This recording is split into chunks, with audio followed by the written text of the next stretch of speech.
This quilt pattern, Pinot Vines, is a beginner-friendly quilt pattern. Is it a little more advanced? Yes, because it is on point. But I break down all the steps in this video so that even a beginner quilter can do a quilt that is on point.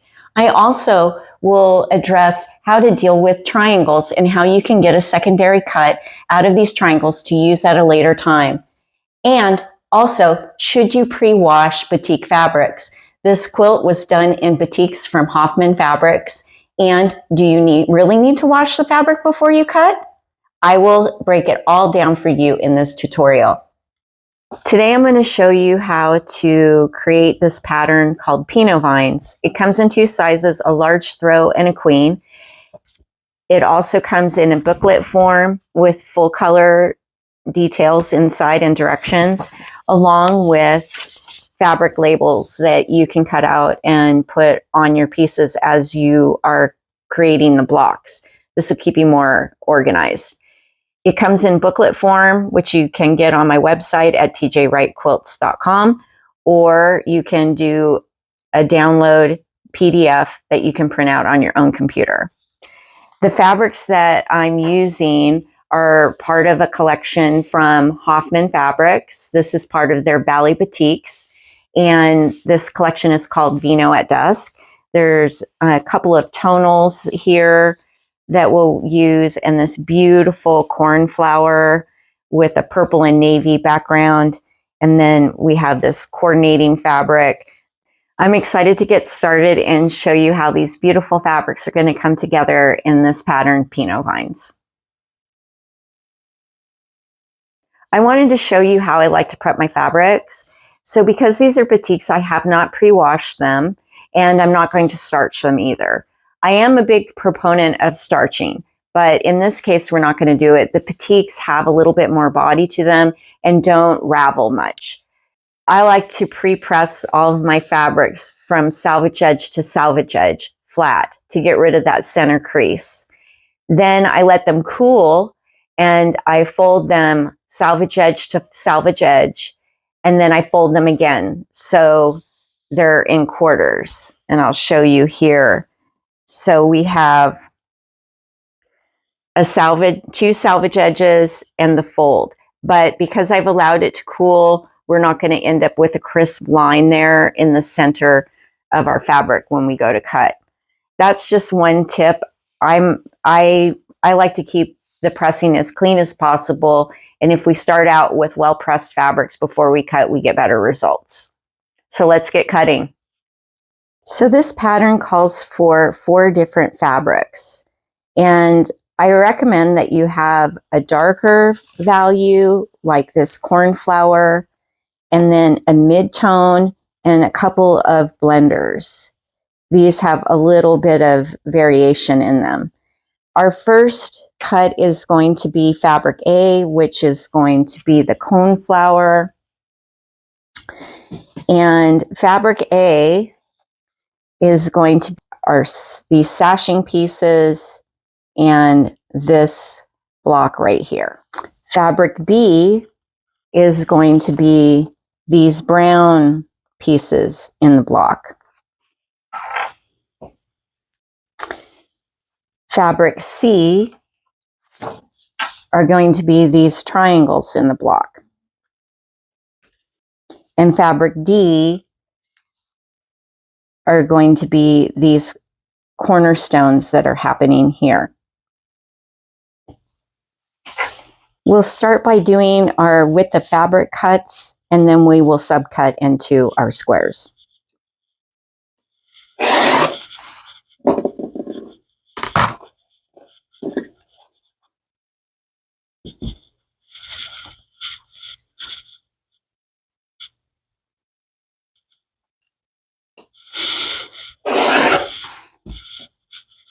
I've stacked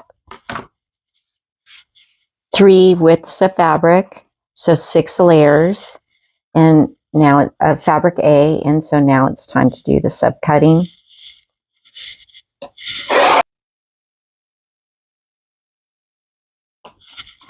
And we'll get 8 squares out of each width of fabric. Now we'll do our subcutting for the sashing out of fabric A.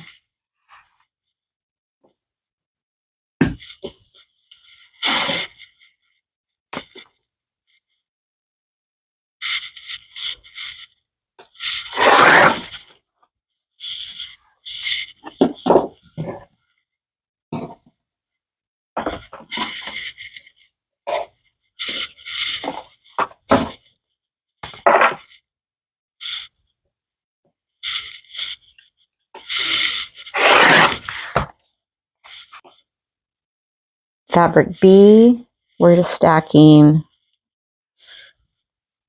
3 widths of fabric strips on top of each other, making sure that they're lining up on the edges. And now we'll do our subcutting.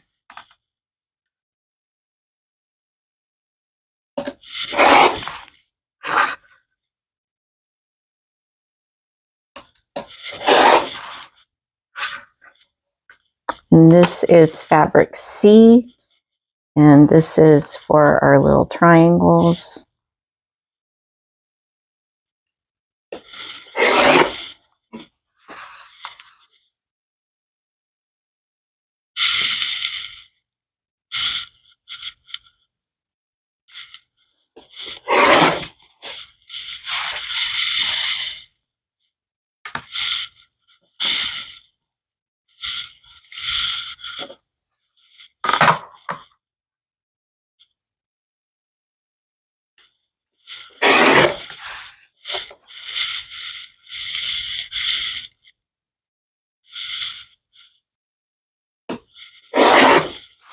And this is 6 strips of fabric D. These will be our cornerstones. For fabric D, I have stacked 3 widths of fabric on top of each other, and now I'm doing the subcutting. Fabric D is for our cornerstones. Now that we've finished cutting out all of our pieces for our Pinot Vine block, I've laid them out here with the coordinating labels for each fabric. It has a count how many that you would need to cut of each one of these to complete the quilt for a throw size or for a queen size. This is a very simple block to put together, and now it's time to start sewing. So we'll start with one fabric A, and with fabric C, we'll place these in opposing corners. And we'll do this to all 4 of these. They will all be the same. With fabric B, we'll add one of the fabric Ds, and we'll do 4 just like this. Now that we're ready to sew, I wanted to show you how I like to set up my machine. You can see that I have some painter's tape here, and you can see this faint line that I have drawn on with the pencil. This is 1/4 of an inch, and it lines up with my needle.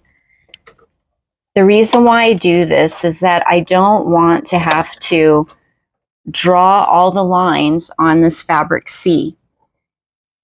I will line up the tip of fabric C on the left-hand side of the needle, just slightly, and then line up down here on the left-hand side of the drawn line. This way, I don't have to draw all those lines, and I'm going to get a nice straight line.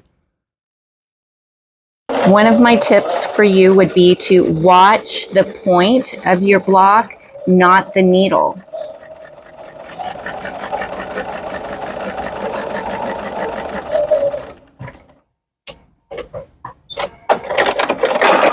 And I have also reduced my stitch length to 2.0, and that will help keep our seams together as we're piecing, so we don't have any fraying on our seams. So just on the outside, left side of the needle. And when you get on a roll, it'll go super quick, and it's a lot faster than having to draw all those lines. This is a great technique to use when you're doing half square triangles too. By doing it just on the outside of that point, when we fold it over, you can see that it's going to be really even. We're not going to have any jogs there. So I'll continue to do this with the other 4 blocks. One of the tips I wanted to share with you is before you do any trimming on this block, something to consider. You don't have to do it if you don't want to, but if you sew a 1/2 inch away from the stitch line that we're going to use, you can then cut in between the 2 stitch lines, and you have a preserved offcut that you can use in a different project, or improvisational piecing or something like that. But this way you don't have to sew all of those together later on. What I've done is I've gone ahead and put a foot on that I can move my needle over to the right hand side, so that I can get a 1/2 inch from the edge of my foot to the needle. And if I put my ruler down, you can see that it lines up perfectly. So now we just feed these through, and it goes really quickly rather than doing it at a later time. And we didn't have to draw any lines. You can also do it in a chain fashion, so you're just feeding one after another.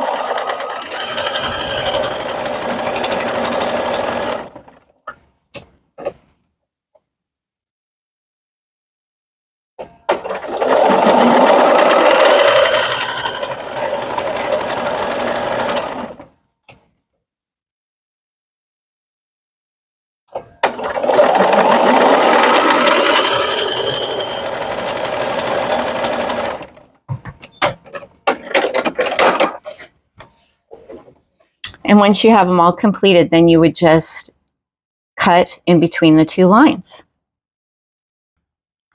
Now we're ready to sew fabric B to fabric D. I have my 1/4 inch foot back on. My stitch length is still at 2.0, and we'll just do some chain piecing here. I do enjoy doing this sort of piecework. A lot of times when I'm not videoing what I'm doing, I'll have a show on the TV and mostly be listening to a series. And I especially like it if the series is really long, especially when I'm doing a bed quilt and I don't have to concentrate. Now we're ready for pressing. Some people like to finger press. I personally like just to press it out. And I'm going to be pressing these to the dark side so that we don't have a shadow on this lighter fabric. So we'll go to the dark side. Next, I'm going to show you the cutting technique that I'm going to do on the previous block. Now I want to show you how I like to line these blocks up so that we can cut a whole bunch of these blocks at one time. The seam that which is really important to preserve is this center seam here. So I've lined it up on this mark here, and then followed down and lined up that seam on this mark down here.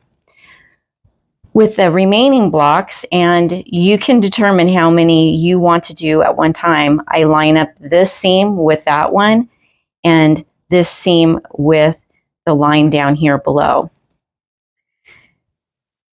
And if you don't stack them too close together this way, it doesn't get too dense. And when I'm working on a whole quilt, I will do 8 or 10 at a time. Now with our ruler, we'll line up the 1/4 inch mark on the stitch line of our blocks and cut. Now we have all of these triangles that we've just cut off that are ready to be squared up for some half square triangles. I know they're small, but they're kind of fun to work with. Now, rather than this ruler has a little bit of a grippy surface on the other side, so I'm able to spin it. It doesn't necessarily mean that everything is going to line up. So just to be on the safe side, I redo the whole process.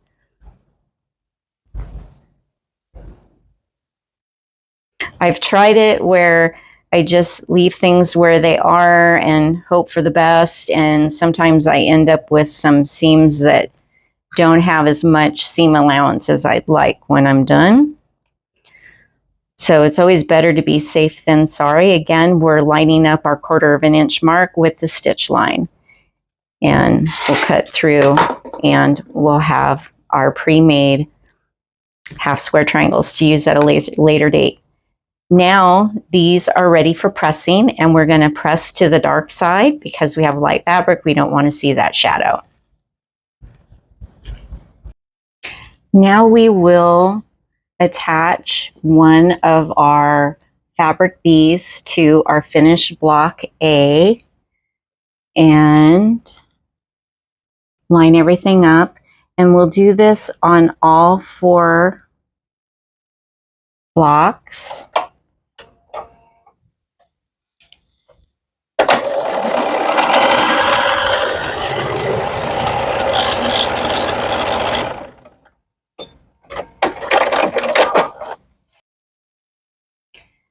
Please note how fabric B is attached to A here, because I have messed that up where I have attached it here, and that is not correct. So now it's time to attach this unit to the block, and it's going to go just like that. And we're going to nest our seams so that they're nice and nested, so we get a nice crisp point. And again, we'll do this on all 4 at a 1/4 of an inch.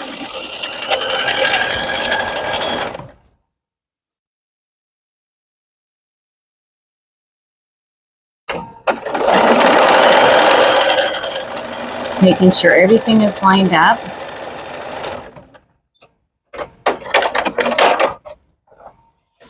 So we'll have 3 more to go.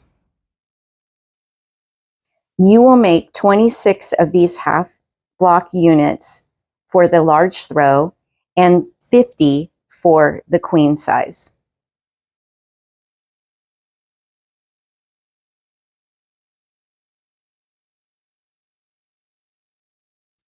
Once you've completed your half block units for the block, you're going to sew right sides together, 1 center seam, a 1/4 of an inch seam allowance, nesting this center seam here so that you get a nice crisp point. Notice that both of the cornerstones in the center of the block and the cornerstones that are diagonally from corner to corner for your finished block. For the large throw, you will have 13 completed blocks, and for your queen size, you will have 25. Now we will start constructing our corner triangles, our top and bottom triangles, and our side triangles. You can see that I have placed the Unit C on Unit A and stitched diagonally from corner to corner. And I went ahead and did the secondary diagonal seam so that we can cut this off and preserve that triangle. Continuing with our Unit I and K, you will notice that I have attached a B and a D, which were sewn together, and notice the orientation. You want the B to line up with the C at the top with right sides together. One is going to be on the right side and one is going to be on the left. And we will have these be Unit I and K. Now that we have completed Units I and K, it's time to trim off these triangles. We won't need them for our final block. You want to line up your 1/4 of an inch mark on your ruler with this point of fabric A, the intersection where B meets with A and D, and the point of fabric D, and cut. You will do this for both units, I and K, and once you've completed that, we will sew our corner blocks. To make unit L, we're going to use 2 unit Ks, and note the orientation. We have our fabric D down here in the corner on the left-hand side, and in the outside corner on the right-hand side. So right sides together will sew a 1/4 of an inch seam, and you will make 2 unit Ls. Using 2 unit Is, and note the orientation of the cornerstones that we have trimmed here, and fabric B, with right sides together, you'll sew a 1/4 of an inch seam allowance and press. You're going to make 2 unit Js. Now that we have our 2 unit Is and our 2 unit Ks sewn together in the center, I have labeled them with unit L and unit J, and we will set these aside. The remaining units will be used for the top and bottom triangles and the left and right side triangles. Now it's time to create our unit M block, and we'll need to make 4 of these blocks for the top and bottom triangles. We're going to use 1 unit F with a cornerstone at the top point here, and then we'll attach a unit K to the left side and a unit I to the right. And again, we'll make 4 of these.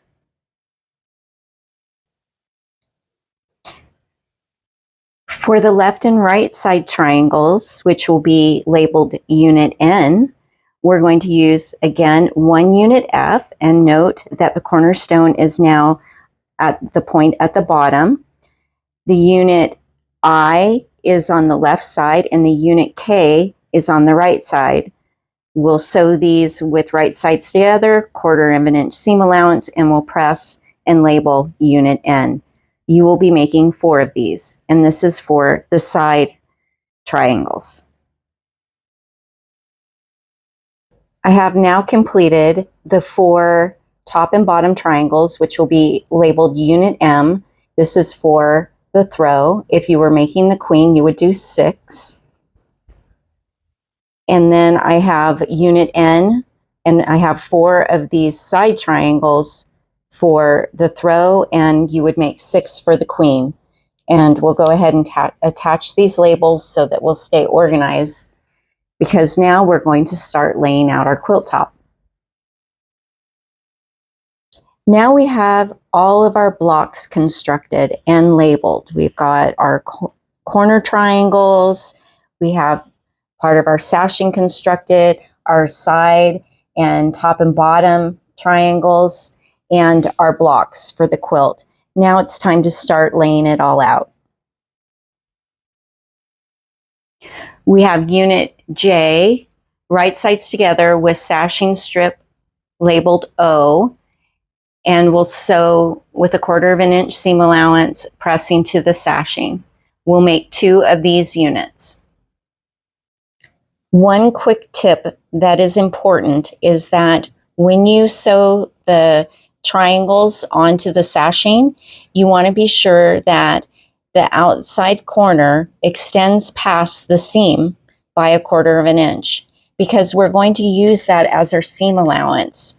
When we press everything open, and once our quilt is finished, we're going to be trimming off part of this square so it'll become a triangle.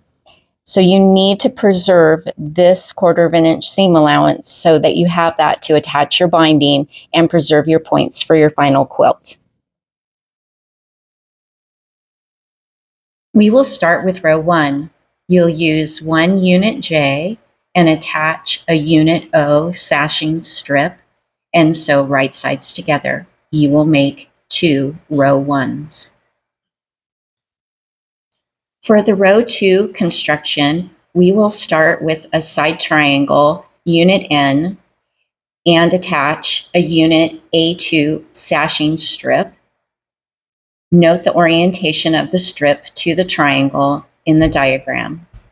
We will then attach a unit G1 block to the other side of the sashing strip, then attach another unit A2 to the other side of G1, and finally we will finish with unit M, which is a top-bottom triangle. Press your seams to the sashing and you will make 2 row 2s. Once you've completed that, you will attach a sashing strip.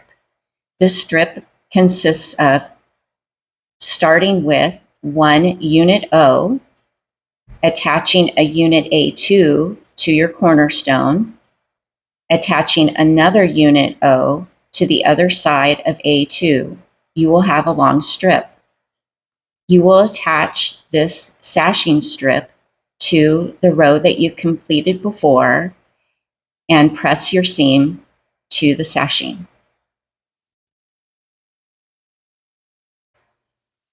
Now it's time to make row 3. We will start with a unit N and attach a unit A2 sashing strip. Note the orientation of the strip to the corner unit. Then we will attach a G1 unit to the other side of the sashing strip. On the other side of G1, we will add a unit A2 sashing strip, followed by a G2 unit attached to the sashing strip. We will then attach another sashing strip on the other side of G2, followed by a unit G1, followed by another unit A2 sashing strip, and finally end with a unit M, which is a top or bottom triangle.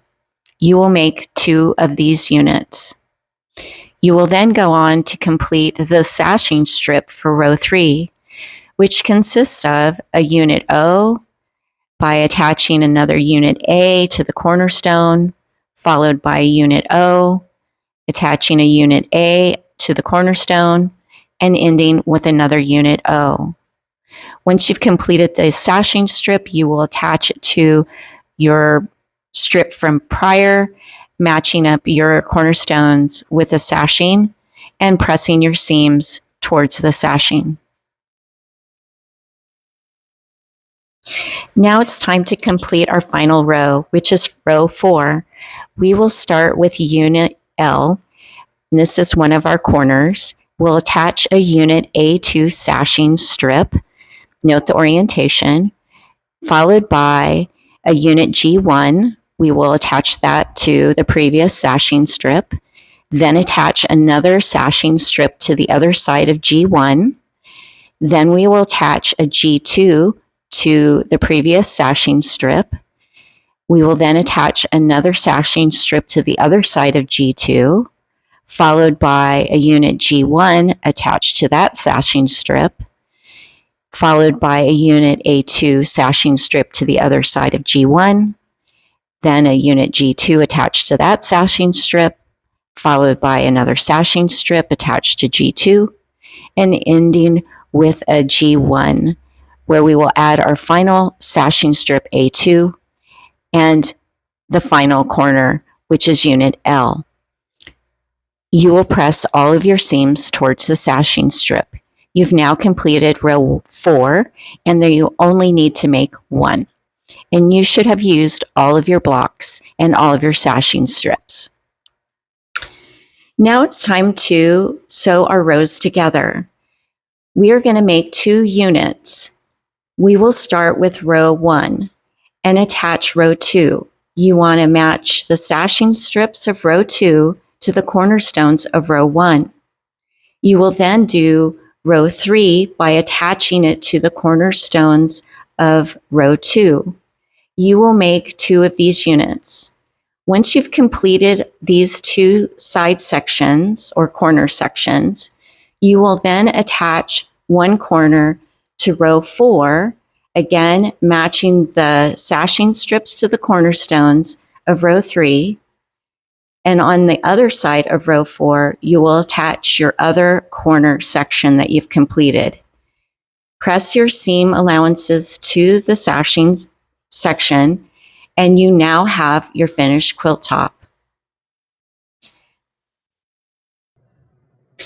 Now that you've sewn the rows together, it's time to trim the sashing cornerstones. Line up the ruler to preserve the 1/4 inch seam allowance and trim all of the cornerstones. Do this for the entire quilt. I'm so excited that Pinot Vines, this quilt top, is finally completed. The fabrics turned out beautiful in the combination and how they came together. But what I'm interested in knowing is, how do you think I should quilt it? Should I do some straight line quilting with a walking foot and keep it minimal? Should I go more decorative and practice some more ruler work? Or should I put it on my long arm? Now, the downfall with the long arm is that it does not have any stitch regulation and it is hand guided. So I'm a little bit limited in what I'm able to do just because I haven't expanded my skills there. So if you wanted to let me know in the comments below what you would like to see happen with this quilt, I'd love to hear from you. And if you're new to my community, don't hesitate to like, comment, and subscribe to my channel. I'll be uploading a lot more videos that I think that you will enjoy. So until I see you again, happy stitching!